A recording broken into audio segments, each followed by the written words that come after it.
Bizlar bugun sizlar bilan menga uy ishlarida yordam beradigan Gulzoda opani o'zgartiramiz. Bo'ldi, tashlang Gulzoda opa, ketdi.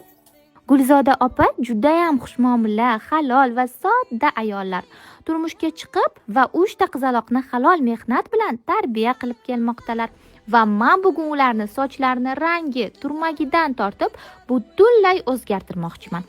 Birinchi bo'lib salonga yo'l oldik. Gulzoda opani sochlari quruq va nimjon bo'lganligi sabab sochlariga hech qanday shikast yetkazmagan holda ekler kraskalari yordamida juda ham chiroyli rang berdik.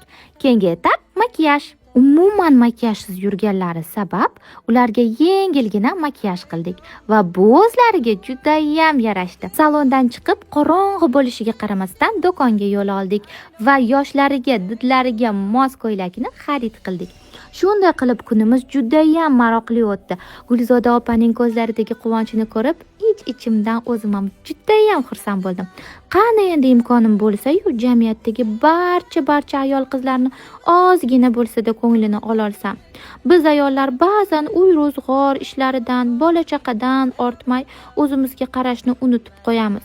Zero ayol bu jamiyat gultoji, mehr va muhabbat timsoli. Shuning uchun ozgina o'zimizni ham yaxshi ko'raylik.